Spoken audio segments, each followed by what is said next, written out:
Hello. Hello. Hanumantha Rao ಅವರಾ? ಹಾ. ನಮಸ್ಕಾರ ಅಣ್ಣ. ಹ್ಮ್. ನಮ್ದು ಸ್ವಂತ ಊರು ಕೋಲಾರ ಜಿಲ್ಲೆ ಮಾಲೂರು ತಾಲೂಕು.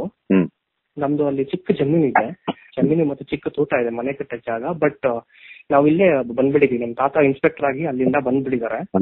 ಬಟ್ ಅಲ್ಲಿ ಹೋಗಿ ಅಭಿವೃದ್ಧಿ ಮಾಡಕ್ಕೆ ಅಥವಾ ಮನೆ ಕಟ್ಟಕ್ಕೆ ಏನಾದ್ರು ಇಂಪ್ರೂವ್ಮೆಂಟ್ ಮಾಡಕ್ಕೆ ಇಷ್ಟು ವರ್ಷ ಎಲ್ಲ ನಮ್ ಕಡೆ ಏನೂ ಆಗ್ತಾ ಇಲ್ಲ.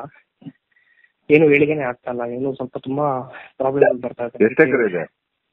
ಒಂದು 6 ಎಕರೆ ವ್ಯವಸಾಯ ಭೂಮಿ ಇದೆ. ಯಾವ ಊರು? ಅದು ರಾಜಿನಹಳ್ಳಿ ಅಂತ, ಮಾಲೂರು ಓಕೆ. ನೀನೇನ್ ಕೆಲಸ ಮಾಡ್ತೀಯ? ಇನ್ನ ಸ್ಟೂಡೆಂಟ್. ಹಾ. ಯಾವ ಸ್ಟೂಡೆಂಟ್? ಡಿಪ್ಲೊಮಾ ನಿಮ್ ಏರೋನಾಟಿಕಲ್. ತಂದೆ ತಾಯಿ ಎಲ್ಲಿದ್ದಾರೆ? ನಮ್ ಜೊತೆಗೆ ಇದ್ದಾರೆ. ಎಲ್ಲಿ?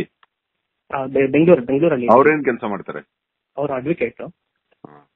ಬಟ್ ಅಷ್ಟು ಇನ್ಕಮ್ ಬರ್ತಾ ಇಲ್ಲ ಅವ್ರಿಗೂ. ಮತ್ತೆ ಅದು ಏನು ಇಂಪ್ರೂವ್ಮೆಂಟ್ ಏನು ಮಾಡಕ್ ಆಗ್ತಾ ಇಲ್ಲ ತುಂಬಾ ವರ್ಷದಿಂದ. ಊರಲ್ಲಿ ಯಾರು ನೋಡ್ತಾ ಇದಾರೆ? ನಮ್ಮ ತಾತ ತೀರ್ಕೊಂಡ್ಬಿಟ್ರು. ಅವ್ರ ಅಣ್ಣ ಇದಾರೆ. ಅವ್ರ ಮಕ್ಳು ಮೊಮ್ಮಕ್ಳು ಎಲ್ಲ ತೀರ್ಕೊಂಡ್ಬಿಟ್ರು ಅಚಾನಕವಾಗಿ. 3 ಜನ ಸೂಸೈಡ್ ಮಾಡ್ಕೊಂಡು. ಅವರು ಅದೇ ರೈತರೇ ಆಗಿದ್ರು ಅವರು. ಅದು ಹಳ್ಳಿಯಲ್ಲೇ ಇದ್ರು. ನಮ್ಮ ದೊಡ್ಡ ತಾತ ಅವ್ರ ಮಕ್ಕಳೆಲ್ಲ ಸೂಸೈಡ್ ಮಾಡ್ಕೊಂಡು ತೀರ್ಕೊಂಡ್ಬಿಟ್ರು. ಮತ್ತೆ ಅವ್ರ ಮೊಮ್ಮಗುನು ಇತ್ತು, ಅವನು ಆಕ್ಸಿಡೆಂಟ್ ಅಲ್ಲಿ ಸತ್ತೋಗ್ಬಿಟ್ಟು. ಅದರಿಂದಾನೇ ತುಂಬಾ ಏನು ಏಳಿಗೆ ಆಗ್ತಾ ಇಲ್ಲ, ಏನು ಇಂಪ್ರೂವ್ಮೆಂಟ್ ಏನು ಮಾಡಕ್ ಆಗ್ತಾ ಇಲ್ಲ. ನೀವು ರೈತರಲ್ಲ, ಜಮೀನ್ದಾರರು. ಹೌದು. ರೈತ ಅಂದ್ರೆ ಉಳುವವನು ರೈತ, ಹೌದು. ಉಳಿಸುವವನು ಜಮೀನ್ದಾರ. ಹೌದು ಮೇಡಮ್, ಹೌದು.